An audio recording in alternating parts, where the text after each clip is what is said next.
Миний төлөө эх орн чинь юу хийж чадах вэ гэж асуухаас өмнө та өөрөө эх орныхон төлөө юу хийж чадах вэ гэж асуу. Young Federal.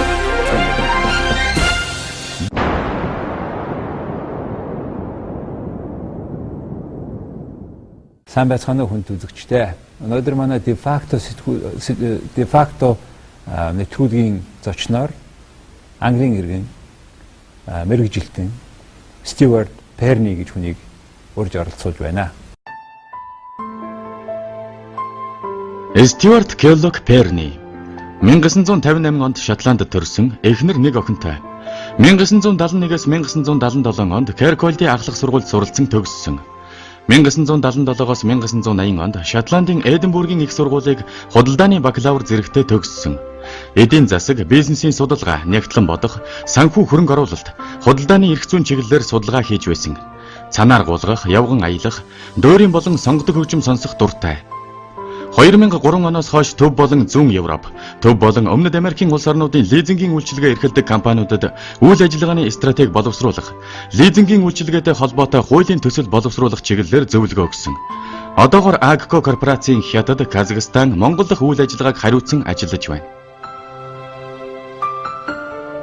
Thank you, Stewart, for coming. Great pleasure to be here. Thank you very much. As our program usually goes on, before at the beginning of everything, I would like to ask you to tell us a bit about you, about your school, where you have been studying, school, living, please. Okay.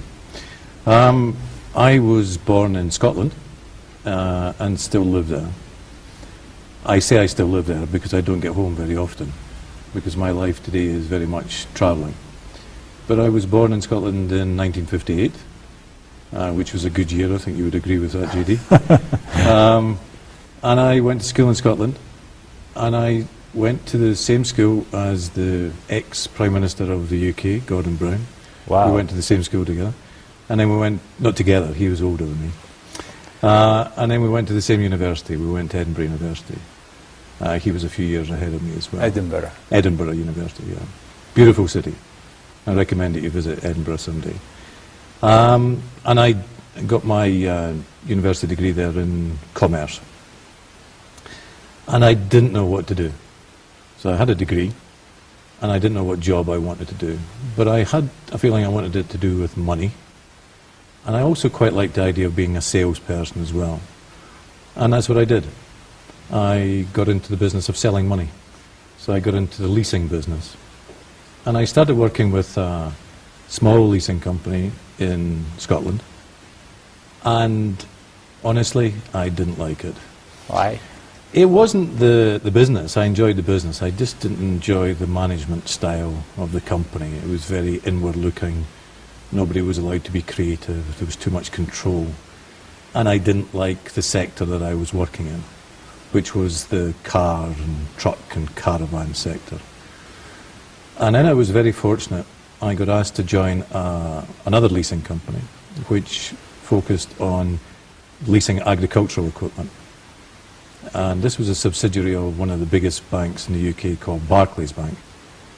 And I loved it. I just absolutely loved it. I felt privileged some days that I was given a nice car to drive about in the beautiful countryside in Scotland, visiting lovely customers who were the farmers, talking about their business, their crops, the weather, their livestock. And also I was making money from doing this as well. Stewart, you know, I had several meetings before. I had met several people from Scotland. Uh-huh. But we in Mongolia refer to the United Kingdom or England, and you suddenly all the time you talk like a separate country. Why is that? I mean, consistently like this. Why? I always say to people that the United Kingdom is a bit of a misnomer. Okay. Because there's not much united about the United Kingdom. Okay. So we have the Scots, we have the English, we have the Welsh, and then of course we have people from Northern Ireland as well, or Ulster as some people call it. Ulster. Okay. No, that is the other name of it, Ulster, yes. Okay. It's an accepted name. And we really don't particularly like each other. And everybody, of course, doesn't like the English. Well, that's the story. That's the story. I think it's the big brother attitude. That if you are living in a country that's a small country, which Scotland is. It's quite a tiny country. We've got about 5 million people that live there. So we don't have a big voice. And we've got a big brother called England. Okay. And Big probably brother. the English were smarter than the Scots. So they tend to dominate the Scots. You have a good whiskey. Well, we're the only country in the world that really does produce whiskey. Other Okay. other countries think that they do, All like right, okay. Ireland and Canada All right. and America, and Japan as well. Okay. But no, Scotland is the only country that makes whiskey properly. So you went to a bank-related leasing company, and what's the difference between a leasing company alone or a bank-related leasing company? Well, I think the way that the leasing sectors have developed over the years is that setting up a leasing company is relatively easy in most countries. It's not regulated. And part of the reason that it's not regulated is that leasing companies don't take deposits from private individuals. Like bank. Correct. So I am 100% supportive of banks being regulated because they protect the man in the street, the woman in the street. But leasing companies borrow money from banks. Or other potential investors. So they should not be regulated. Or if they are regulated, they should be regulated in a very gentle manner. They can provide reports to state organisations, to the government. I don't have a problem with that. So the leasing companies have just got that bit more freedom than banks do. So how long you have been working in leasing industry, tell me, in practice? Yes. I graduated when I think I was 22, so I've been in the business now for 30 years. Okay. Yeah, it's the only industry that I know.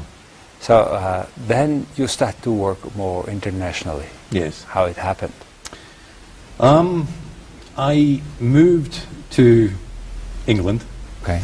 So I was a Scotsman that moved to England. All right. Yeah. Okay. And I made some very good friends there, yeah. I'm not one of these Scots that bash the English all the time. I really do like the English.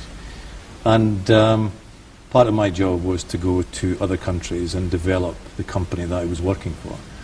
At that time, the company I was working for was a joint venture between a Dutch leasing company and a company called Massey Ferguson, who a lot of people know make tractors.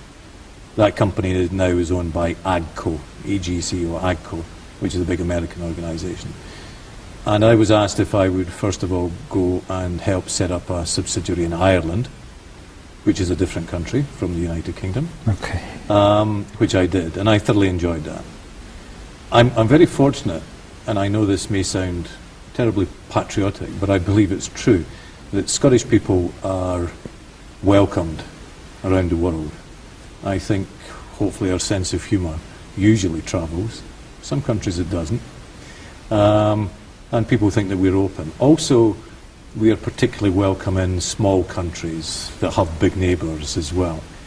So when I went to Ireland, there's a great camaraderie, friendship between the Scots and the Irish. We're Gaelic people. Yes. And we like each other. And traditionally we dislike the English. But so we like each other. So I set up the company in Ireland, which is still operating today very successfully. And then I got asked to go to Spain. And I set up a company in Spain. And then my big move was when I was asked to become the CEO of a new Polish leasing company. In Poland? In Warsaw, yeah, based in Warsaw. Which was a big move for me. When? That's a good question, that was in 1997. So it was a good 10 years after the breakup of the Soviet Union. After Perestroika. But the business was still, it was like stepping back a generation. And A generation? A whole generation. So it was like moving into the land of opportunity. And I realised then that I enjoyed working in the East, that I enjoyed working in countries that were developing, countries whose economies were building up, but very, very quickly. And I got great satisfaction from that. The problem about leasing, I think, is that we are fundamentally a one-product business. And because all leasing, around the world? All around the world. Well, we've got one product, which is leasing. And we split it into two types, financial lease and operating lease. but it's very simple. And because it's so simple, everything that can be done with leasing has been done. But when we move into more developing countries, because the sector is still very new, it means that we can develop the country and the companies, the leasing companies, with very simple products. How important leasing was for Poland economy at that time? I think that's an excellent question to ask me, because I love being asked that question, not just about Poland but other developing countries. I told you I've been in this business 30 years. I am still evangelical about leasing. I believe in this product. And I believe in the product because it is so good for a nation. It creates wealth. It develops the economy. It builds a nation. It creates employment. It generates taxes, which generate wealth. Leasing companies expand, which generates employment. Leasing companies lend business to small companies, which become medium-sized companies. So that creates employment. Medium-sized companies become big companies, which again generates employment and generates taxes. Leasing helps private companies to grow with relatively less cash, otherwise they could spend for, right? Absolutely. Please explain us what is that, how it is done. Well, this worked in Poland. You specifically asked me about Poland, and I guess I didn't answer specifically about Poland because I was just being too enthusiastic about leasing in general. But the critical thing about leasing is that's why I think it's such a perfect financial product. That you want to buy a truck to help grow your business. And if you go to the bank will always say to you, what collateral do you have? I need some collateral. I need some wealth I need to understand that this is my security. So small companies don't have much cash. They need cash flow. They need working capital to pay their debtors, their creditors. I always get them mixed up. But with leasing, what we say to you is, you want the truck? Okay, we need some information from you, some background information, some financial information. That looks good. You want the truck is our security. That's the only collateral we want. And how we reduce our risk is quite simple. We ask you to give us what we call a down payment. And depending on your strength, we will make it a big down payment or a smaller down payment. But it could be, say, on average 20 to 30%. So for 20 or 30% of the truck's value, you get the truck today. You are going to use that truck for the next 3, 4, 5 years. You pay for it over the next 3, 4, 5 years. It generates income for you, and out of that income that is generated, you pay the leasing payments to the leasing company. Everybody's happy. That's why I think it's a perfect form of finance. In Poland, what was the interest rate at that time? I remember that time in particular well. Gosh, we were lending money in the local currency at about 40%. 40. 40, wow. 40%. Way higher than even in Mongolia. It was. What was the reason why it was the high? Deposit is expensive, or? It was partly because inflation was terrible. It was partly because the local currency wasn't particularly strong at that time. But we were also lending money. This was 1997. This was pre-euro. So we were also lending money in Deutschmarks, Swiss francs, French francs, Italian lira, hard currency leases. And even then, the interest rate was still 15% in those higher currencies, because the risk in Poland was much higher. So this interest rate is not only related with the saving rate of banks from which you are borrowing, but also with the risk of businesses in that country. Indeed. And what is behind it, with which other variables it is connected? Well, the critical thing is default. That when we lend as leasing companies, when we lend money, we expect to get it back. However, we look at the customer sector and we decide how risky it's going to be. And the sectors vary from time to time. Like in Europe at the present moment, for example, the construction sector is particularly risky because people are not moving offices, people are not moving houses. So these construction companies have got half-finished projects. So just now the construction sector is difficult.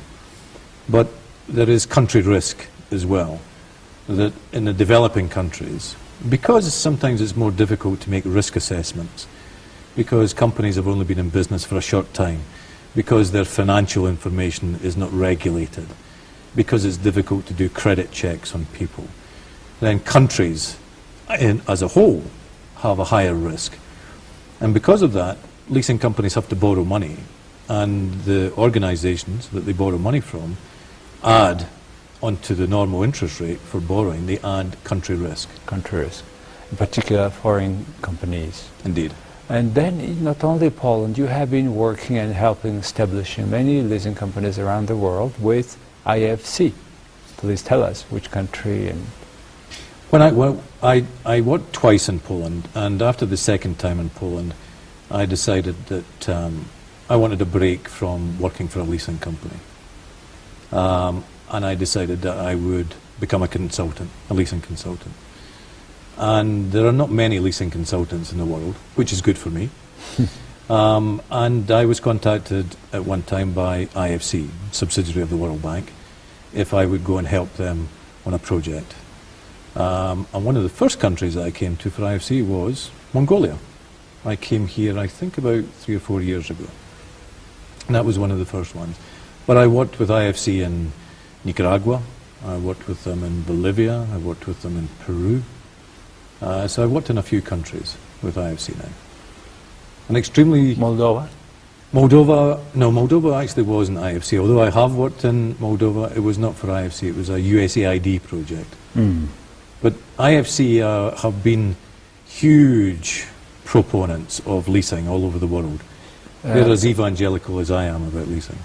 See, Stewart, now there is a great IT. You cannot compare it with a few years back, right? And you can now even track where is your equipment is going on or staying or whatever. And then processing speed, the internet altogether. What kind of impact it may have on a leasing business? Oh, you do ask good questions, JD, because I'm probably going to give you a different answer than you were expecting, which is my experience of leasing software or leasing IT programs all over the world is poor.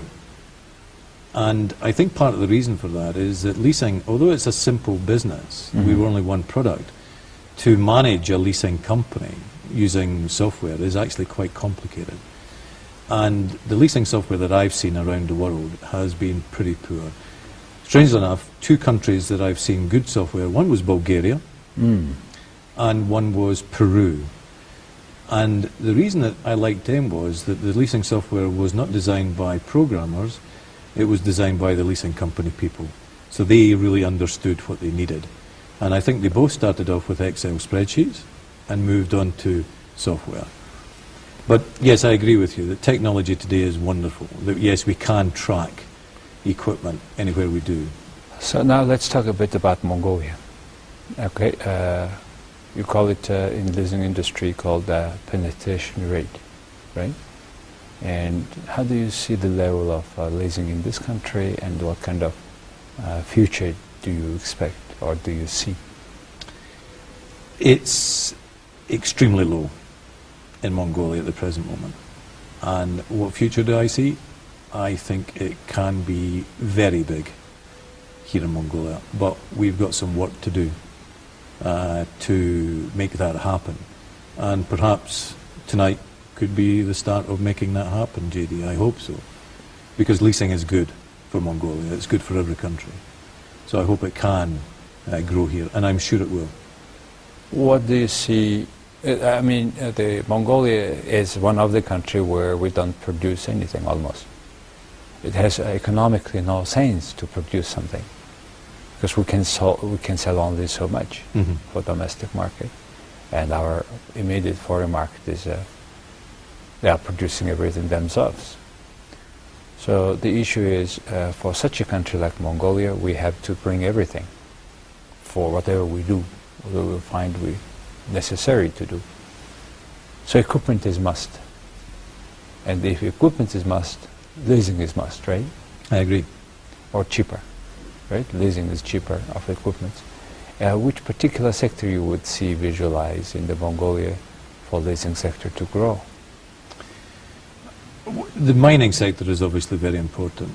the mining support sector. Like what? Well, I think one of the problems with the mining sector here in Mongolia is that the equipment is so big. And one truck it's big could be anyway. $5 million. It is everywhere. Yeah. But relatively speaking, the value of one piece of equipment in the mining sector, proportionate to the available funding from all the leasing companies and all the banks, is just too big. One deal could be as big as today's balance sheet for a whole leasing company. So I think what will happen for a long time is that that sector will be financed cross-border. That big companies like, for example, Caterpillar will finance big Caterpillar equipment that is sold here. that Which is the maintained case. here. Which is the case. Correct. And I think that will continue for some time. But the mining support sector requires equipment. It requires trucks and smaller pieces of equipment, mainly from the small, medium businesses. We can finance that. The agricultural sector, there is so much land in this country that could be and should be cultivated, producing food for Mongolian people to eat and also for you to export as well. I believe that the amount of land that's available in this country can create a surplus. But the land has to be cultivated, it has to be harvested. There is a big concern or debate about the larger scale of cultivation or agricultural development in the country due to cold weather. Some argue that even in Canada and other even colder countries they do even well. So there should be a future in that field. Cold winters for the agricultural sector are not a problem. As long as you can get grain in the ground before the winter comes, and as long as it begins to grow just a little bit, when the frost comes, it just hibernates, goes to sleep. And then when the spring comes, it wakes up again and it continues growing. This happens all over the world. Now, even in Scotland, we have some pretty bad winters, and we call it winter cereals. So we plant winter barley, we plant winter wheat. And then in the springtime, we plant another crop called spring barley or spring wheat. And we can do this with oilseed grapes and other cereals like that as well. The technology is there. The cereals have been produced that can withstand this cold. So it's not a problem. Your only slight problem is that your growing season is shorter than it is in, say, some countries in Western Europe, which means that your yields will be lower because it has less time with rain and with sun to grow. So your yields will be lower, but your land, you've got so much land. In America, in the Midwest in America, where they call the prairie belts, they have so much land there that they don't need to put fertilizers or chemicals or sprays, or not much, on their cereals. And they get low yields, but they've got so much land that the cost per ton is similar to what we have in Western Europe, where we've got less land, where land is much more expensive, so we have to use lots of fertilizers. So our input costs are much higher, but we get much higher yields per hectare. And I think, yes, I think your comparison with Canada is a good comparison. They have very bad winters in Canada. Recently our Prime Minister had visited Canada, and he came back with a big impression.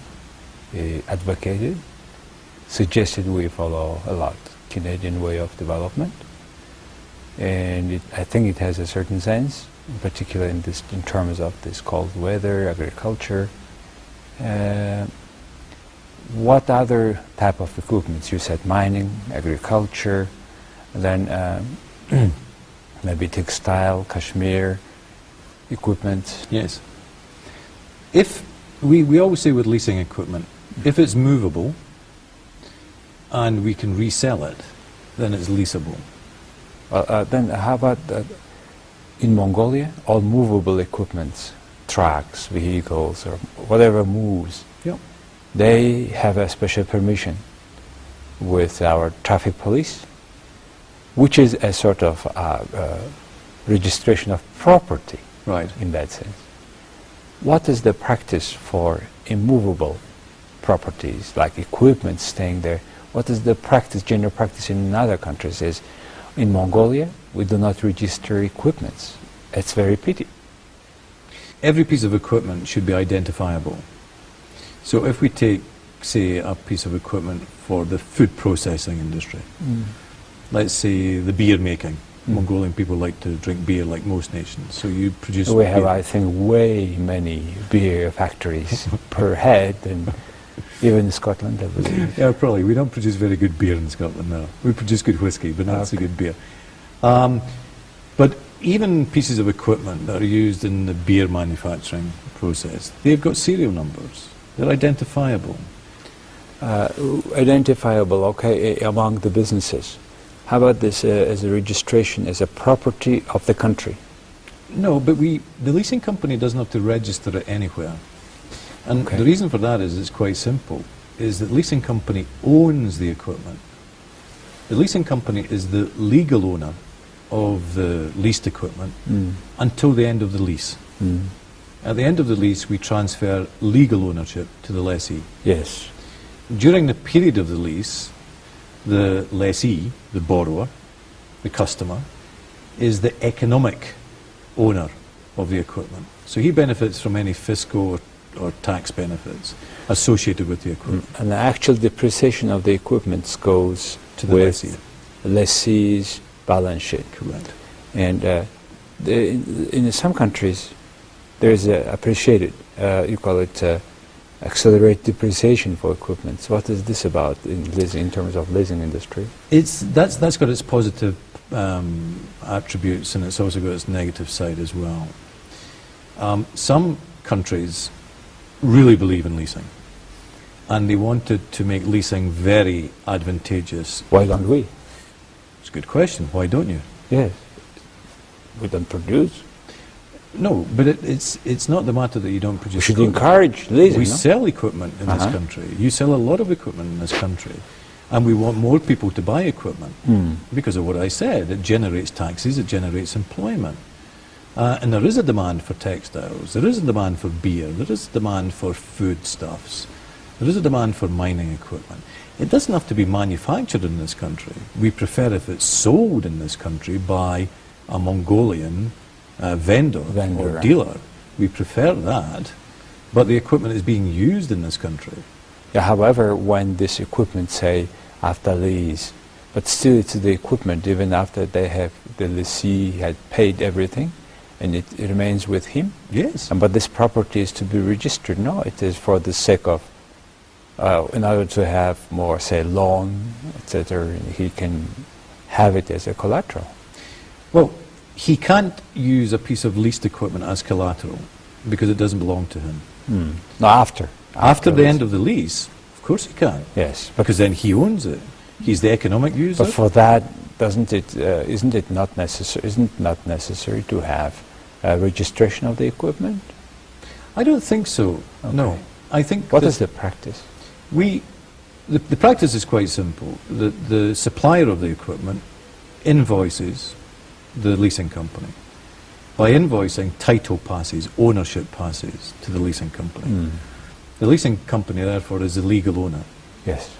That legal ownership remains in place until the very last leasing payment has been made. 2 years, 3 years, 4 years. Then the leasing company will transfer legal ownership Yes, I understand. to the lessee. He then has a document that shows he's the legal owner. Okay. And then he can use that document to use the equipment as collateral. For a businessman, what are the benefits of leasing if you list it? First of all, and second, what is this? Well, I think if we compare a lease with a loan, with a bank loan, Okay. I think everybody in Mongolia understands a bank loan. You go to the bank, you borrow money. And you put your collateral. Correct. And you go through long Correct. procedure. That's right. It sometimes takes a long time to get a bank loan because banks like to get their money back. So they ask for collateral. And they usually ask for more collateral than is being borrowed. 120%, 150%. So the small business probably doesn't have much collateral. He's maybe got a building, he's maybe got some trucks that he owns, maybe some equipment, but not much. So he has to give that to the bank for collateral. But he still needs money for working capital. He has to pay his salaries to his employees every month. So if he's taking a loan from the bank for equipment and he's giving them collateral, he can only use the collateral once. So his ability to get working capital facilities from the bank is less. Okay, second. So go to the leasing company. Uh-huh. Say to the leasing company, I want to buy this new piece of textile equipment. What collateral do you need? The leasing company will assess the customer very quickly and say, that's enough collateral, but we want you to pay a down payment, 15, 20, 25, 30, 35%. It's a general procedure all around the world. Absolutely. Okay. Absolutely. So this businessman saves his money for, say, current capital. Correct. Secondly, what is the second benefit? The second benefit?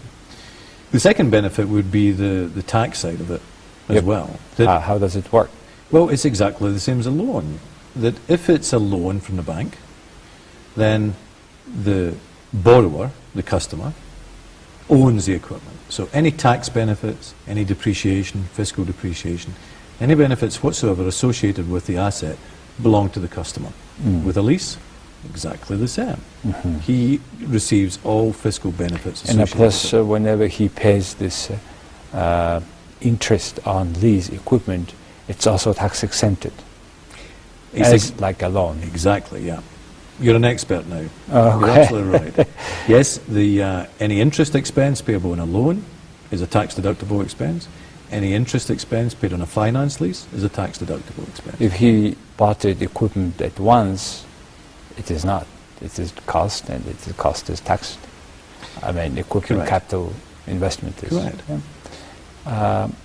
What if there's any other advances? Well, he's going to use the asset over a period of time, isn't Yes. he? And I try and use this analogy, which is you're employing a new finance director, a new CFO for your business, and you agree that you're going to give him an amount of money per year, and you sign a 3-year contract. And the first day he's in the office working for you, he comes and he says, I'd like my 3-year salary, please. And you say, no, I'll pay you each month. So after you've worked for me, I'll give you the money at the end of the month. So, if you buy a truck and you're going to use that for the next 3 years, why pay for it all on day one? You're going to use it for the next 3 years at least, spread the cost of the ownership over the time that you're going to keep the truck. And meanwhile, you are creating value with that truck, right? Before even the payment is completed. Yeah. Now about IFC. IFC I have seen helping a number of countries to establish a new industry, and one of them is leasing industry. Please tell us, how does it work? Where it is it working well? It's a huge remit within IFC. They even have a part of the organisation, which is a huge global organisation, as you know, part of the World Bank. And part of the organisation is called A2F, which is the acronym for Access to Finance. And they are involved in several sectors, like microfinance, but one of their biggest ones is leasing, because they understand what I've just said, that it is a perfect form of finance. You want this asset, the asset is the collateral. So In other words, they give access to finance for those people who otherwise would have a problem to have that access to money. It's the small, medium enterprises. Which means, how do you qualify small, medium enterprises in IFC terms? I'm not going to speak for IFC, and the reason I'm not going to say that is that every organisation that I work with has a different way to categorise an SME. But it would be a company. I was about to come out with a number there. I was about to say with a turnover of less than $5 million. But in a smaller country like Mongolia, whose economy is just building up, probably a company with a turnover of $5 million is a big corporate here, if we forget the mines. It's probably a big corporate. Turnover. Yeah, with turnover. Yeah, general So sales, revenue. I just think it's the company that's employing a few people that wants to grow. So a company that's employing maybe up to tens of people. So I tend to think of it that way rather than in turnover. It's the type of local industry It's a type of company that is creating products that will be sold here in Mongolia. It's a type of company that doesn't have a big balance sheet, that cannot go to the bank and demand a big loan. Type of company that doesn't have much collateral to give to the bank. But it's a type of company that generates wealth for Mongolia. It creates employment. So IFC are focused on the small, medium enterprises. In every country almost, up to, I mean, even the most developed country, the SME, whatever they classify, plays almost 2/3 of the whole total enterprises are small, medium enterprise in their own category. Indeed. Meaning that more middle class, more people are involved in that sector, and they do the business. They create value, right? Indeed. Customers' value, which otherwise not supplied by a major, large company. Indeed. I think if you use the analogy of a big building, the visible part is like the corporates. Everybody recognizes them. We've got big global names. Those are the big corporates, and we can see them everywhere. But a big building is built on strong foundations. The part that the building stands on, that's, in my analogy, that's the SMEs. We don't see them, but if it wasn't for them, the building would fall over. That's what it's about in Mongolia as well. Unfortunately, we have companies that are also only existing in accounting. The reason to me is you can register an open company in this country, but closing is almost impossible. And I know many companies which does not exist, but they keep coming to tax authority showing zero balance. And that way is, they say, cheaper than to go through whole procedure of closing a company. Is it probably not only Mongolia? What do you think? What is this? I haven't heard this one before, where it's expensive to close down a company. I haven't. I've heard the exact opposite, like in Moldova, where companies just disappear and nobody cares. So you can register a company and then just disappear. Yeah. Well, it's a small company. It's a small country, relatively not that many companies that have disappeared. So, but this is the issue to address. You know, when the company is not closed, when it's de facto is not existing, but it's in statistics exists, this is to me waste of a lot of resources, a lot of creative energy of that management who had by some reason to close or bankrupt the company. So the bankruptcy law in the country, in Mongolia, is not a problem. And I don't know if there is a company, I don't remember that, who had officially announced it bankrupted. Really? Yes. Oh, goodness. So that's why I think we artificially boomed the amount of a company. Perhaps. I think, almost 70,000 companies in the country. It's way big. Well, as a leasing guy, I don't want to lease anything to a company that's worth zero. Me too. Well, before we are coming to the end, before that, Stewart, what do you think about the human resources and in the leasing industry? I mean, you have been doing several seminars, meeting the Mongolians, and I mean, of course, there is a young industry, a lot of people just coming. What you would particularly advise to people who are in the industry to know and to pay attention? Well, I'd like to answer that in several ways. If I was a young man in this country, I would like to join the leasing sector, because there's a lot of excitement in joining an industry that is going to develop, and it will here in Mongolia. It will. It may take a little bit longer than I would hope, but it will.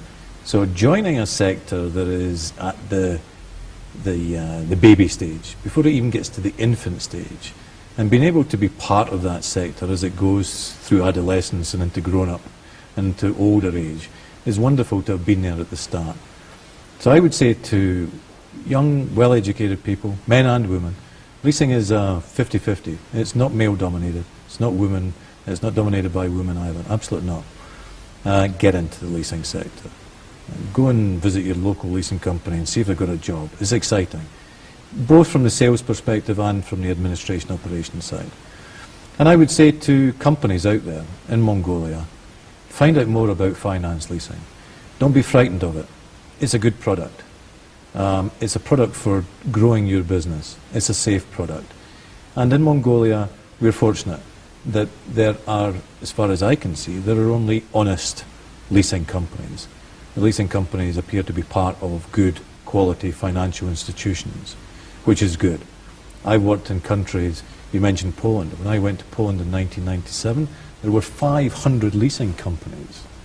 Wow. And when I left there 3 years later, there were about 50. 50. So very fast merger.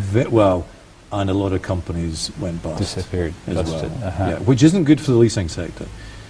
But in this country, in Mongolia, we've only got a few leasing companies. And I say give finance leasing an opportunity. Look at it as the next way to finance your asset acquisition. Try the bank by all means, because you understand the bank. But go and speak to the leasing company and see what they can do for you. Well, Stewart, you visit Mongolia several times. Your work in Mongolia had contributed a lot to leasing industry towards the direction you have just described. And one of the benefactors of your visit, your knowledge, I think companies here who have listened to you and who have been working with you, including Haas Leasing, are happy and they will be doing their best, say, in 5-6 years from now on, you should visit again, see how much you were right. I don't want to wait 5 or 6 years. Okay. I don't. I want to be back again. All right. Yeah. So thank you very much for visiting us tonight.